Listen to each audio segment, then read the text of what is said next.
and welcome to Renew by Down to Earth Ministries. My name is Isaiah Powell. I'm the founder and director here at DTEM, and I'm going to be your host for today's episode of Renew. And we're going to be back in our series, our main series for the year called Different. As we've been looking at living the Christian life and how we ought to be different from those around us, different from who we used to be, and different from who we are right now, always advancing, always making forward progress for Christ. And so there are some things that we need to do to be different. There are things about us that are just naturally different. There are things about us that should be more different than they are as we try and draw closer and closer to Christ. And today we're going to be diving into the topic of humility.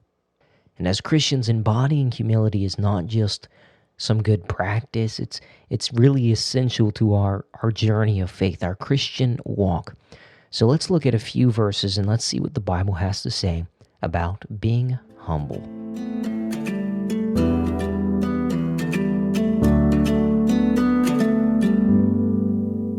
The last time we were in this series, we looked at being selfless and kind, and we talked about how those things can be combined into one term: biblical brotherly love, what the Bible would call charity. So as we transition from that and build upon that thought of practicing the love of God, which really makes being and doing those other things that we ought to be doing as Christians easier. And so as we continue and we transition from that thought of being selfless and being kind, showing the love of God, let's look at 1 Corinthians 13, 3 through 5. And if we have that type of love, if we are selfless and if we are kind, it makes being humble a whole lot easier. 1 Corinthians 13, the verses 3 through 5 says this: "And though I bestow all my goods to feed the poor, and though I give my body to be burned, have not charity, it profiteth me nothing.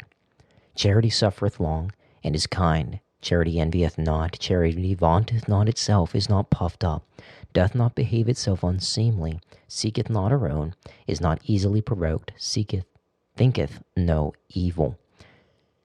This verse is often used and quoted in context of relationships, but it also lays a foundational principle for this thought of humility. When we think about love, we often think about how we treat or how we think about others. And the scripture here reminds us that true love is devoid of pride and boasting. It's not just about actions and deeds towards others, but heart and thought. And humility is intertwined with love. It encourages us to serve others without seeking recognition. Imagine how our relationships could transform if we truly practiced a humble charity love. What if instead of elevating ourselves, we focused on lifting others up? And that's all possible with humility. Being humble helps us to build deeper connections as it opens up our hearts and our minds to understand others better. It makes more room in our inner being, our thoughts, for the considerations of those around us. Humility is a trait that is clearly evident in the attention and consideration that God has for mankind. I mean, think about that. If God, the creator, the ruler of the universe, could humble himself to care about you and me, then how can we as Christians not attempt to humble ourselves before God and to others around us?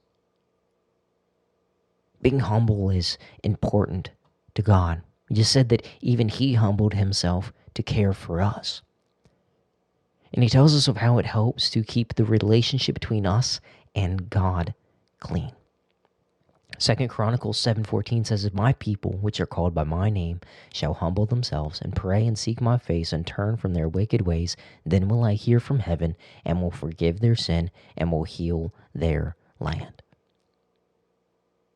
This verse emphasizes that humility is a prerequisite for seeking God's guidance and his healing. It's a call to action for us as believers. This is directed here to Israel, but we are called by God's name now too. And when we humble ourselves, we acknowledge our need for God. When we humble ourselves, we make that room in our lives for God to be able to intervene and to start to work. A humble heart makes way for God to do His will, to work in our lives. But a proud and stubborn heart only restricts the intent and the working of the Lord. And in our busy lives, it's easy to think that we can handle everything on our own. We get busy going about life and fail to turn to God. It becomes easy to forget to humble ourselves, and instead we get caught up with life and focus too much on self, as we just try and really just make it through day to day. But this scripture reminds us that turning to God with a humble heart is really crucial for spiritual restoration and for the helping hand of God. But being humble isn't just intended in our relationship to God, but towards other people as well.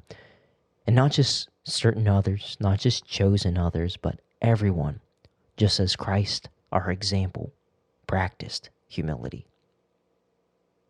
Philippians chapter 2, verses 3 through 4 says this. It says, "Let nothing be done through strife or vainglory, but in lowliness of mind, let each esteem other better than themselves. Look not every man on his own things, but every man also on the things of others." Humility is not just about thinking of ourselves as being less, but thinking of ourselves less. It's about recognizing our place in God's creation and honoring others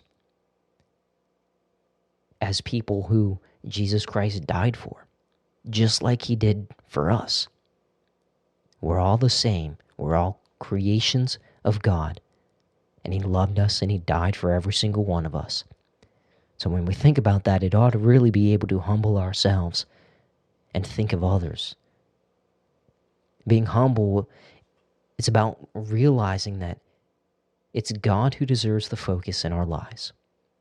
And that means that we're to humble ourselves in love before God and others. And so if as a Christian we truly want to be different from everyone around us, we've got to learn to try and grasp that thought of being humble. That's all for this episode of Renew. Until next time, God bless.